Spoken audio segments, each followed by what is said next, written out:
سؤال بيقول اتكرر في سؤالين. سؤال بتقول انا عندي مشكله بقالها كتير داخله في 4 سنين، كنت مرتبطه بواحد بس مشكله ان احنا كنا يعني كلام الاهل ان احنا شبه مخطوبين وسيبنا بعض ورجعنا نتكلم تاني. انا مش مرتاحه من ساعه ما عرفته، في مشاكل. بس انا عندي مشكله تانية ان عندي 25 سنه وابويا كل شويه يكلمني على الجواز وزعلان قوي ان عندي 25 سنه. يا سلام، 25 سنه انت كبرتي كده يعني؟ ولسه ما فيش حد، وامي كل يوم بتكلمني في الموضوع ده وكل يوم في ضغط، كل شويه اقول خلاص هاخده وامشي معاه الدنيا علشان ما فيش حد جاي. وقعدت سنه من ساعه ما سيبنا بعض وما فيش حد فعلا جه. وفي نفس الوقت بقول الشخص ده انا عارفاه وحفظته واهلي هيطمنوا عليا، بيجي عليا لحظات بقول لا مش هقدر اكمل، وساعات بقول هو في مواصفات كويسه وهتعود عليه. احترت وحيرتينا وخايفه اسيب خالص، تاني يوم تاني بعد كده اندم وما يجيش حد تاني. انا شخصيه هاديه ومش اجتماعيه واهلي زعلانين عليا.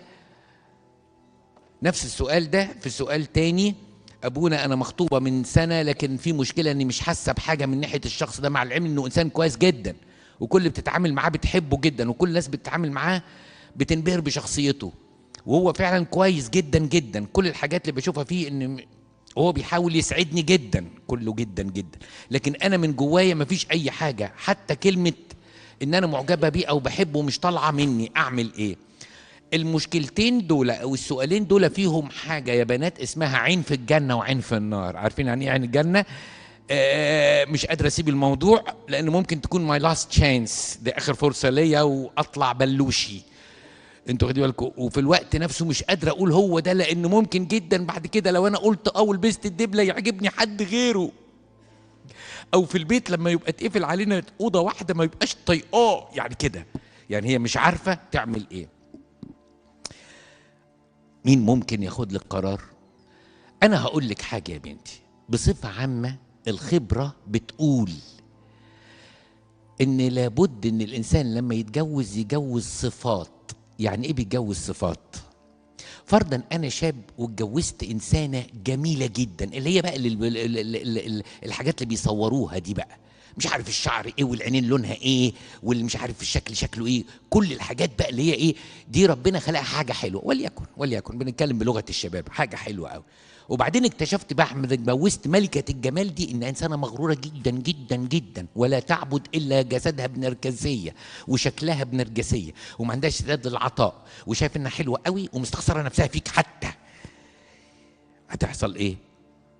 هتحس انك انت جوازتك جوازه غلط. وبالتالي لما الانسان بيتجوز صفات مع حد ادنى في العاطفه اسمه قبول، ان في ارتياح القبول، لان هو ده الجواز اللي بيعمر، الجواز اللي فيه ايموشنز وباشن عاليه قوي ولما اشوفها اعرق وقلبي يخبط، ده بياخد له اسبوعين، يعني المده بتاعته اسبوعين، وبعد كده الانسان بيكتشف الصفات.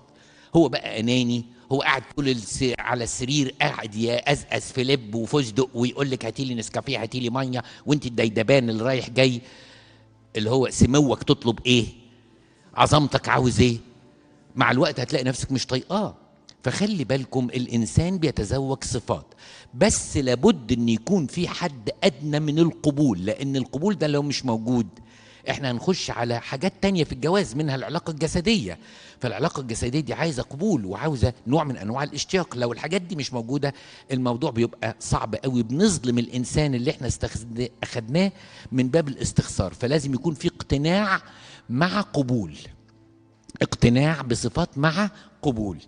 لكن اللي هتفضل مترددة دي صعبة قوي قوي. أرجوك يصلي وارجعي لحد يكون فهمك وفهمه وبخبرة الحياة كده يديلك نصايح أكتر. أحب أفكركم إن احنا اتكلمنا في موضوع اسمه من فضلك ما تتجوز، من فضلك ما تتجوز، وقلنا إن احنا بنتكلم على بعض الصفات اللي لو كانت موجودة قبل الجواز وانت كنت واخد بالك منها وما عالجتهاش او انت ما اخدتيش بالك منها ممكن تسبب مشاكل كبيرة. فاحنا بنتكلم على بعض الامور اللي محتاجة الواحد يظبطها في نفسه قبل الجواز، لان في ناس كتيره قوي بعد ما اتجوزوا وحصلت مشاكل تلاقي الناس اللي قاعده في العيله بتتكلم يقول لك بصراحه ما كانش ليهم جواز، بصراحه ما كانش ليهم ايه جواز، لان الجواز مش كنيسه وفيديو وريسبشن وبيبيون وفستان، لا الجواز ده حياه، والحياه دي فيها صعوبات. وقلنا على 5 نماذج في محاضرتين، حد فاكر؟ نمره 1 المدلع، 2 المتذمر، 3 العصبي، مش العصبي العادي، العصبيه المرضيه اللي هي بتأذي اللي حواليه، وبعدين المريض، وقلنا المريض النفسي والمريض بمرض مزمن والمريض بضعف جنسي. المفروض الناس ديت تكون عارفه ان هي المفروض ما تتقدمش للجواز قبل ما تعالج. قلنا حاجه تاني غير المريض، النرجسي، الانسانه اللي عندها نرجسيه او الانسان اللي عنده نرجسي، اللي هم بيقولوا عليه دكاتره النفس مصاص دماء. عارفين يعني ايه مصاص دماء؟ يعني بيتغذى على اعجاب كل الناس بيه ومستكتر نفسه على كل اللي حواليه. ففي بقى الانانيه وفي الذات وفي الكبرياء وفي الغرور. انانيه زائد غرور زائد كبرياء، هو ده الانسان النرجسي، مش شايف غير نفسه، مش شايف غير ايه؟ غير نفسه.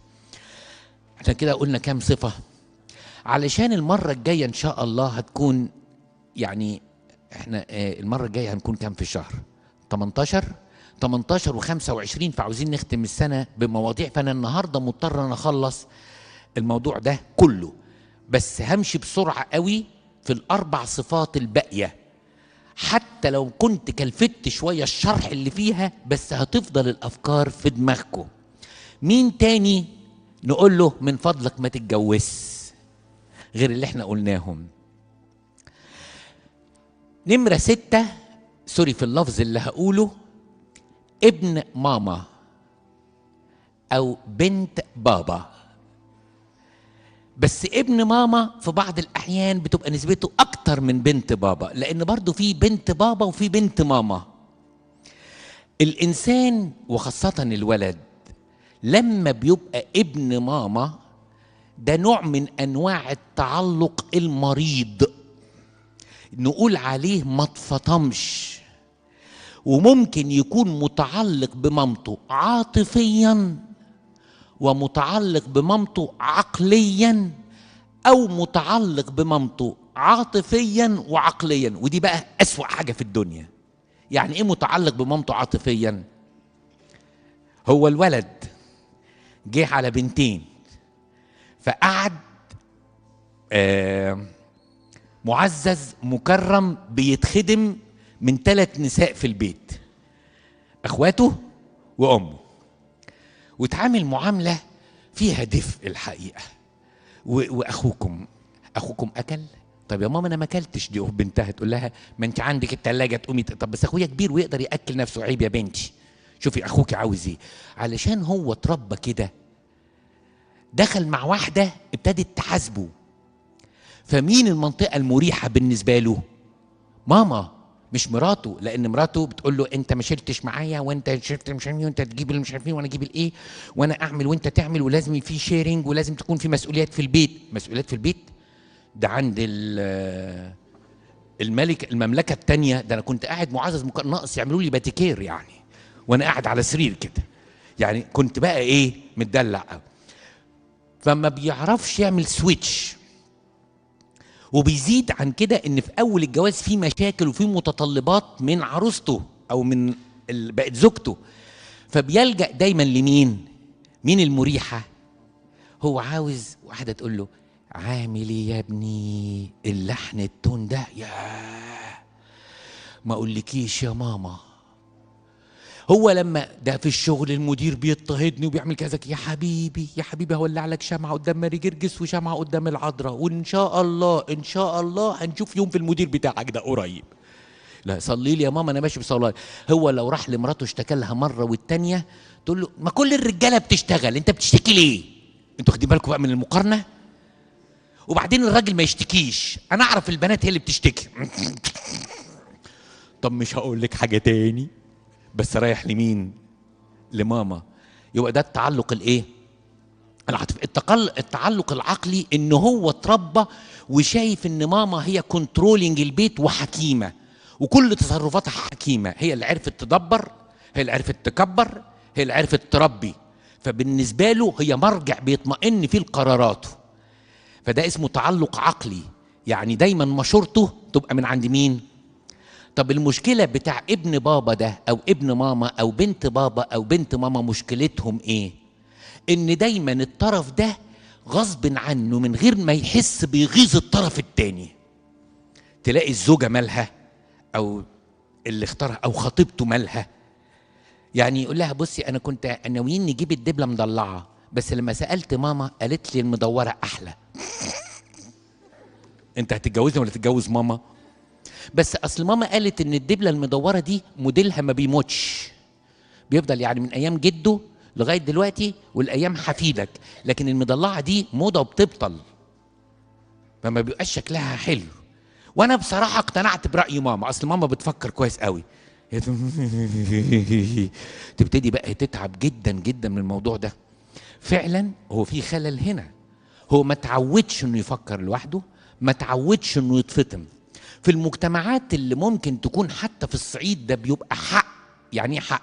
يعني يبقى في بيت عيله وفي الام الكبيره ام الولاد، البت اللي تتجوز تخرج لكن الواد اللي يتجوز يقعد. فمين الزمان اللي كانت تبقى في البيت؟ ام الولد، وهي اللي بتوزع الشغل على البنات. انت عليك الخبيز، وانت عليك الطحين، وانت عليكي الغسيل، وانت عليكي نظافه البيت. ولو اتخانقوا قلت لهم هنعمل لكم دوري وجدول وكل اسبوع تغيروا، مين اللي بيمشي كل الامور؟ ففي رجاله اتعودت بسبب البيئه او بسبب الدلع والاحتواء وعدم الفطام من الام، ان الام كانت مبسوطه ان ابنها يبقى ملتصق بيها، فعملت كارثه ان ابنها ما عرفش يتفطم منها.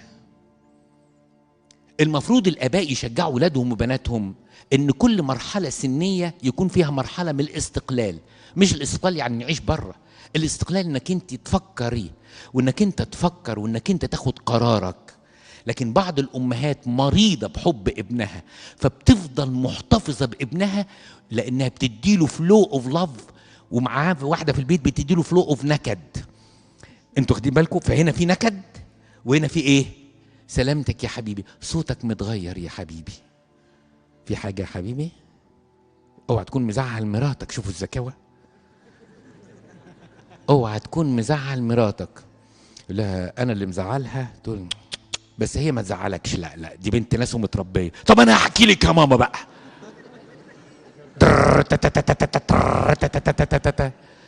ما هي انا اقول لكم بس بتيجي ازاي يعني. خلاصة الكلام انك انت لو فيك الديفكت ده وبتقول ان المثل الاعلى وقدوتي في الحياه واللي ما اقدرش انفصل عنه ماما، دي مشكله خطيره جدا. بصراحه احسن ما تتجوز الا لما تتفطم الاول، لان دايما هتبقى ظالم زوجتك لانها حاسه انها نمره 2. والزوجه اوقات تغلط فتبتدي تخش في منافسه مع امه وتقول طب مش هو كذا كذا، شفت بقى هي قالت ايه؟ عشان انت شايفها انها كويسه بس طنط مش كويسه، بس انت اللي مش شايف. اصل احنا ستات ونفهم بعض. عارفين يقول لها ايه؟ لعلمك بقى انت قلبك اسود، انت اللي قلبك اسود، واللي ملوش خير في امه ملوش خير في حد. بخ. تعالى يا ابونا، ابونا تعالى يا ابونا، في مشكله يا ابونا، في مشكله فعلا. عاوز دايما يكون ابن مدلل، دي مشكلته. وكمان بقى مراته تتغاظ ليه؟ تقول له ممكن نتكلم مع بعض شويه انا تعبان. طب ممكن تسيب الموبايل وتكلمني اصل بس اخلص الجيم دوت وافضلك. وبعدين تبص على اللوج بتاع الموبايل تلاقيه وهو في وسط شغل تلت ساعه مع مامته، وبعديها ساعه بريك، وبعدين ربع ساعه مع مامته، وبعديها ساعه بريك، وبعدين 10 دقائق مع مامته. يا نهار ابيض، يعني انت بتتكلم مع طنط كل يوم ساعه وانا ما انتش فاضي تسمعني؟ الحقيقه عندنا مشكله. اذا ما كنتيش هتعرفي تتفطمي من ماما او من بابا، عندي بقى مشكله تانية، ان في بنت مش عارفه تتجوز. عارفين ليه؟ لان الرجل عندها هو بابا، اي حد تاني شبه رجل. يعني لسه بمرحله من مراحل التطور، لكن ما وصلتش للرجوله اللي شايفاها في بابا. لما تكون البنت بقى مقتنعه بباباها، وباباها ده حاجه حلوه فعلا، حاسه انها برضه بتعمل نفس العمله، يا تاخد راي ماما في كل حاجه يا تاخد راي بابا في كل حاجه. طب دوت يأذي الراجل؟ بيأذي الراجل لانه بيحس انه مش راجل في بيته. فنمره 6 في الصفات اللي احنا بنقولها من فضلك ما تتجوزش، اللي هو بنقول عليه بنت بابا او ابن ماما او وات ايفر يعني.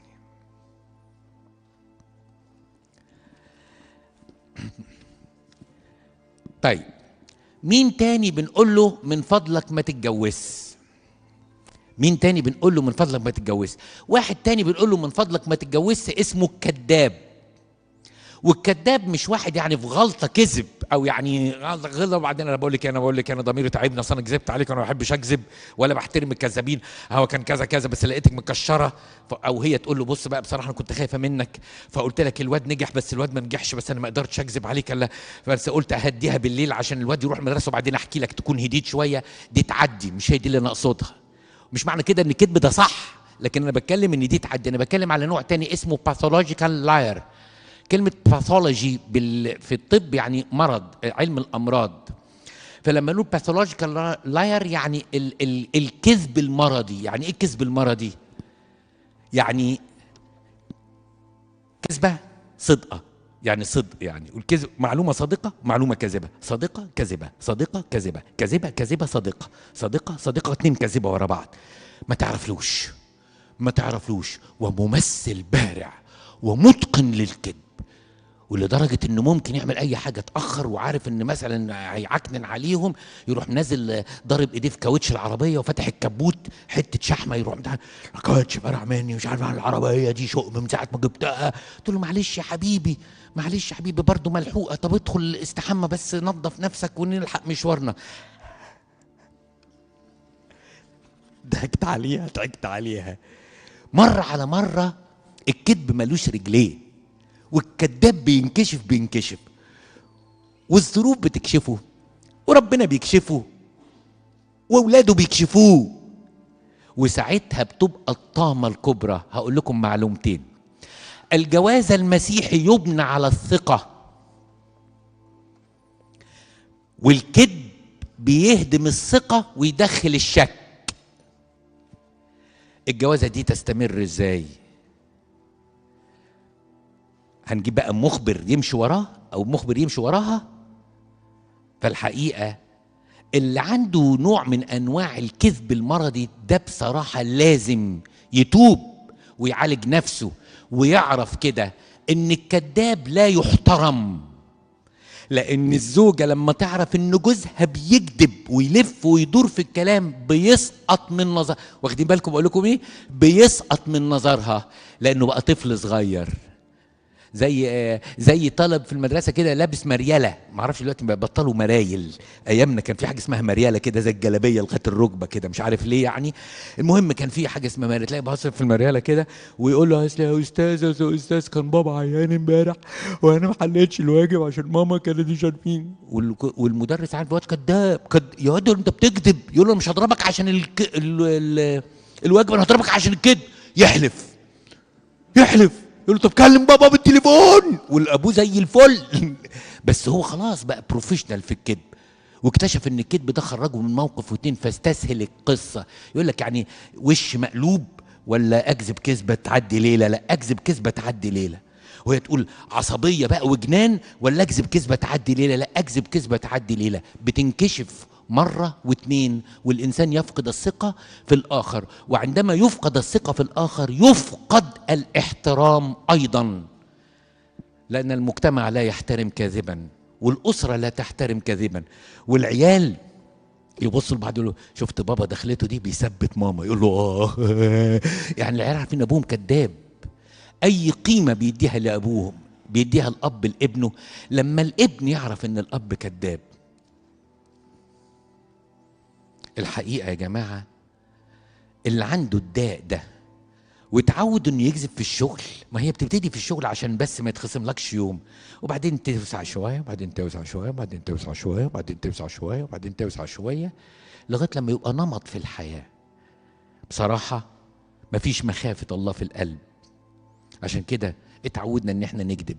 بس الكذاب لما بينكشف الطرف التاني بيبقى من اتعس الناس، لانه خلاص ما بيثقش في اي حاجة بيقولها بعد كده.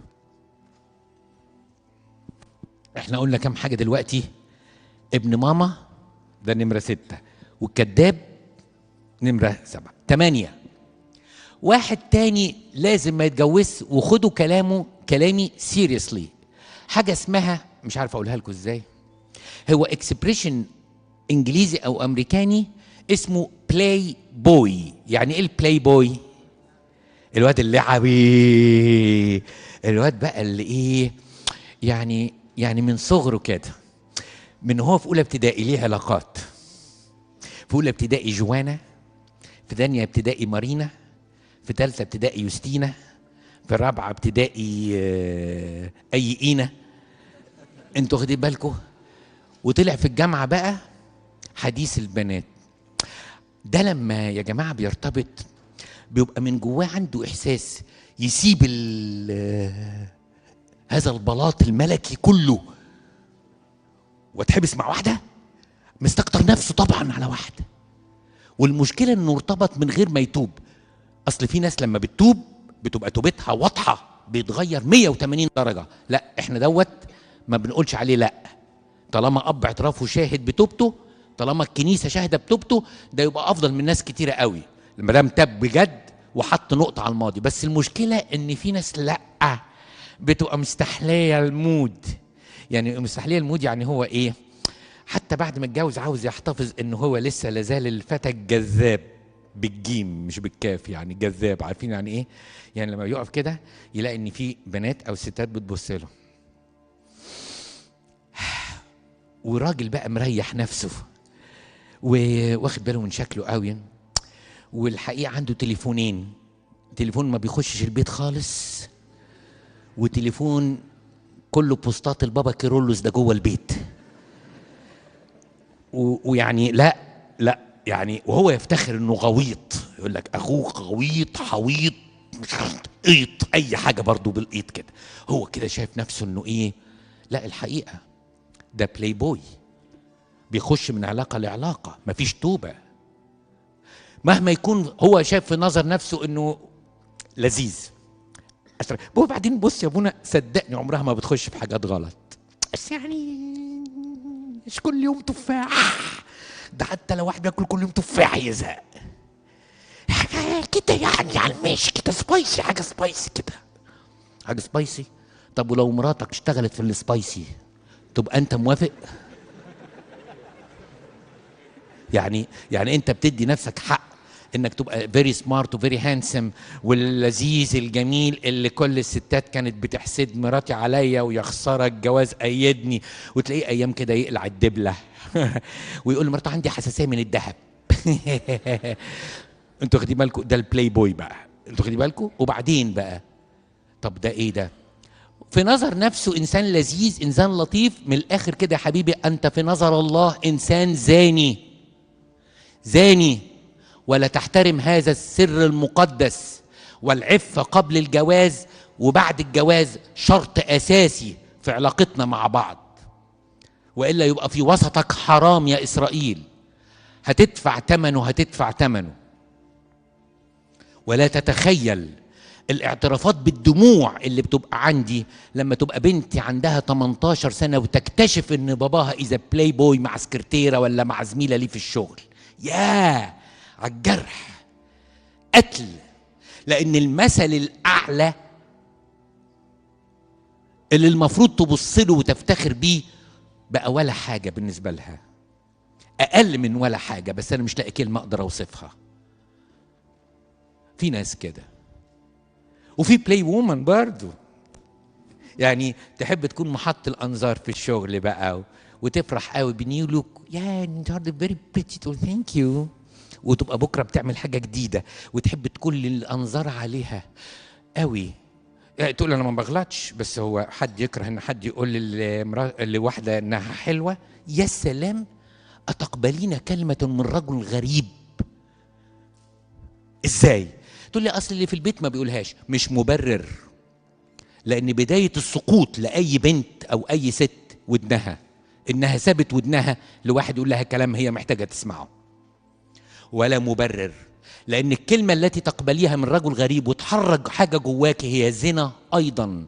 حتى لو انت شايفه في نفسك انك انت بقيتي سنك 40 سنه وبيقولوا عليك انت ما تجيبيش 22 سنه، برضه ده زنا. فاللي هو شايف نفسه مستكتر نفسه على الجواز، لا، انت ما تتجوزش وتظلم انسان تاني، لانها تجرح قوي قوي انك تكتشف في يوم من الايام، حتى وليس بضروره ارتكاب الخطيه كامله، بس يبقى فكر زوجتك او فكر زوجك مع حد تاني ولو لمده ثانيه واحده امام الله، هذا زنا. وانا مسؤول عن اللي بقوله. عشان كده المسيح قال تحذير، قال الزنا مش اتنين يتقابلوا في مكان ويتقفل عليهم، لا لا لا لا، من نظر الى امرأة. يعني لو واحد في شغل كانت فين دي من 7 سنين انت كده وقعت. او لو تقول ايه فلان ده يا ابونا هزار، ده من باب الاعجاب، بس هو بصراحة يا ابونا سوبر ستار. يسلم، سوبر ستار يعني ايه سوبر ستار؟ اصله لا لا يجنن يجنن. في واحده ست عفيفه بتخاف المسيح وعينها في عينيه وهي بتصلي، ده يكون فكرها؟ يبقى هنخليها بلاي بوي، بلاي جيرل، بلاي وومن، بلاي مان، ماليش دعوه. لكن انتوا فهمتوا عدم النقاوه والطهاره الداخليه يا ولاد. اذا ما تبتش ما ترتبطش. لكن ما تقولش انا اعمل ايه، عملت فيك ما علمت والطبع فيك غالب. يعني ايه الطبع فيك غالب؟ يعني ايه الطبع فيك غالب؟ احنا قلنا كام حاجه لغايه دلوقتي النهارده؟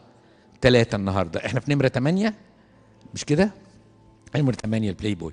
احنا النهارده قلنا ابن ماما الكذاب اللي هو بيوصف نفسه شقي. يا سلام يا خليك شقي في اي حاجه تاني، شقي في الرحلات، شقي في الالعاب، نقبلها دي. اللي بعد كده وده نختم بيه، من فضلك ما تتجوزش لو انت مدمن. المدمن ما يتجوز. طبعا كل ده تحت شرط الا التوبه وتصحيح المسار.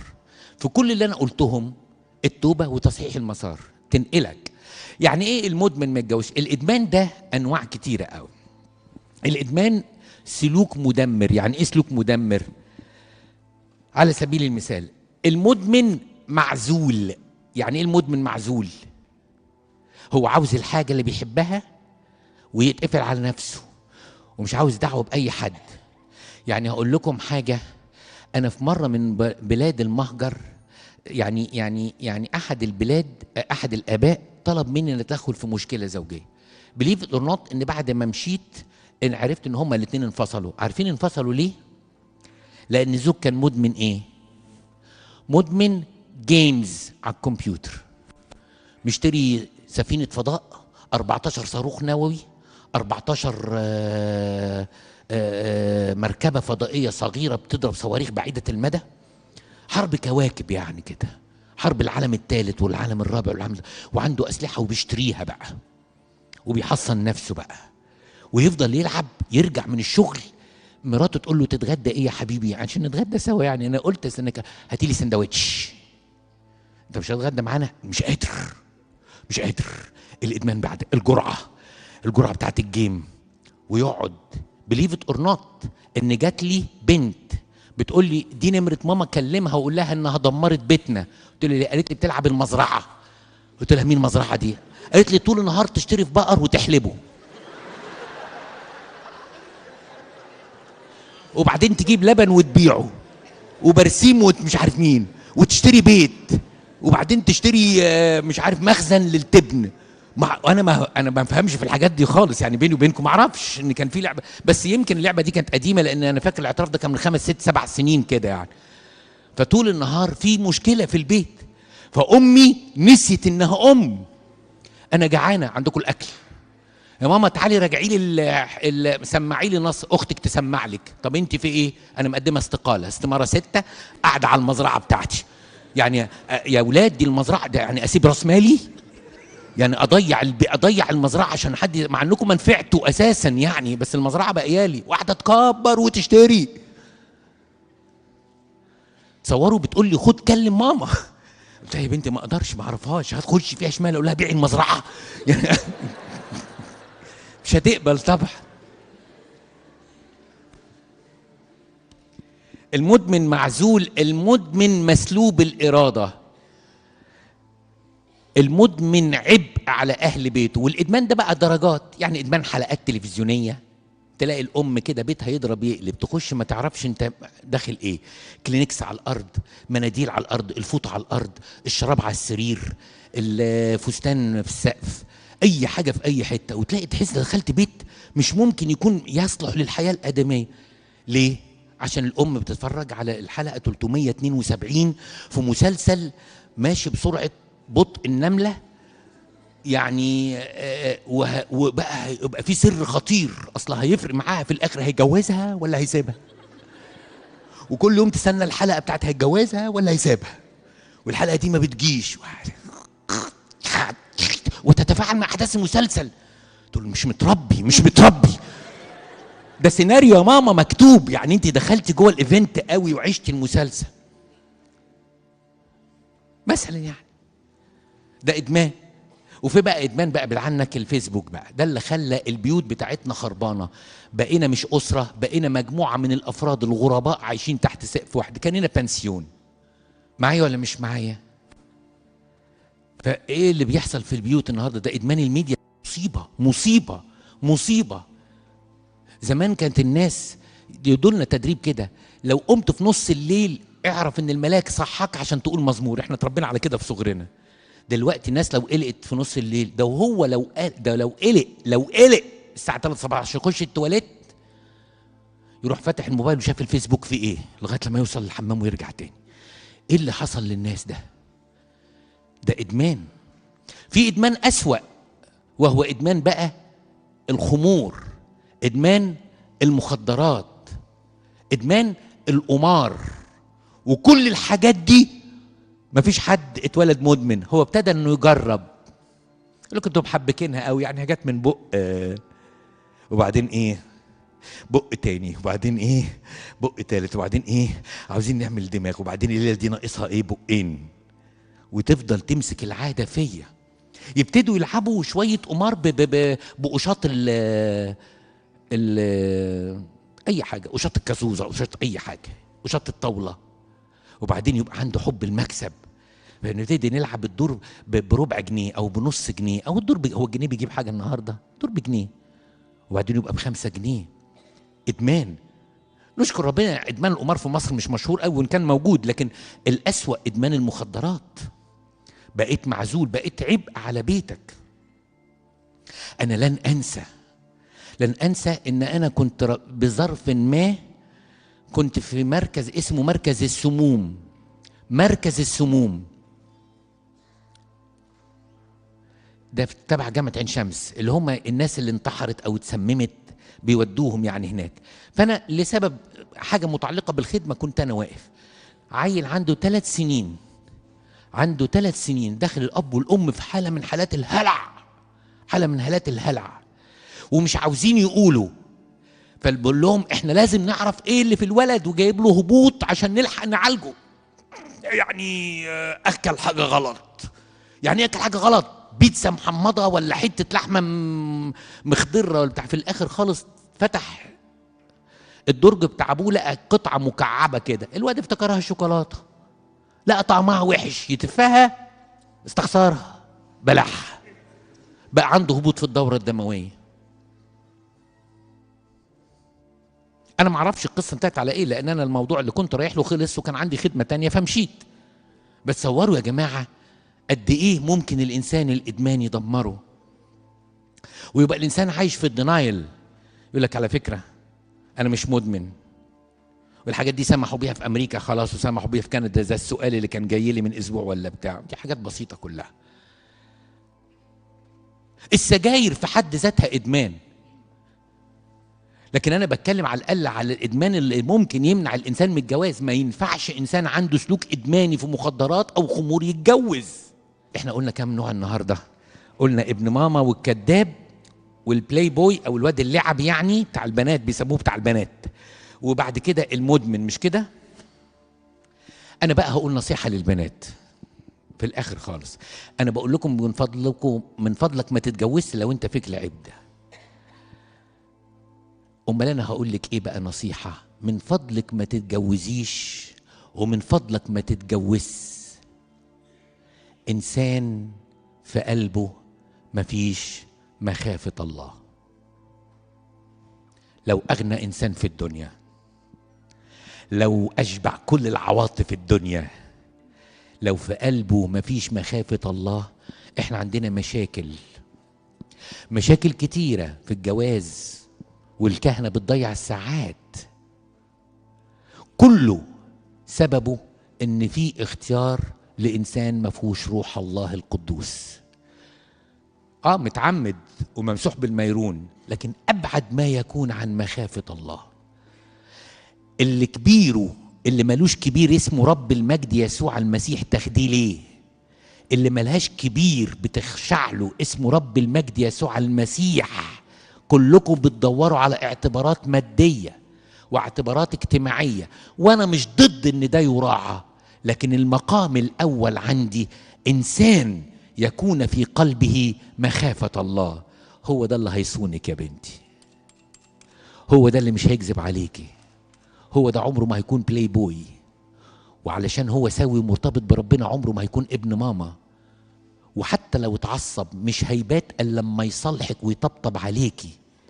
خدوا ابن ربنا، خدوا بنت ربنا.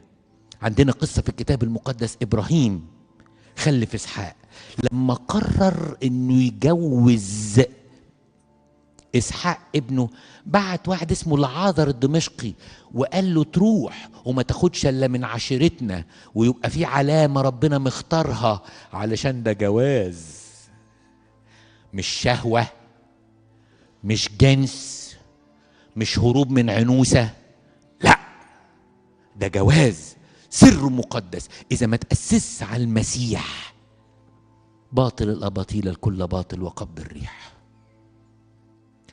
ممكن أكون شديت عليكم في الآخر شوية، بس هل في أي دافع عندي أنا غير مصلحتكم يا ولاد؟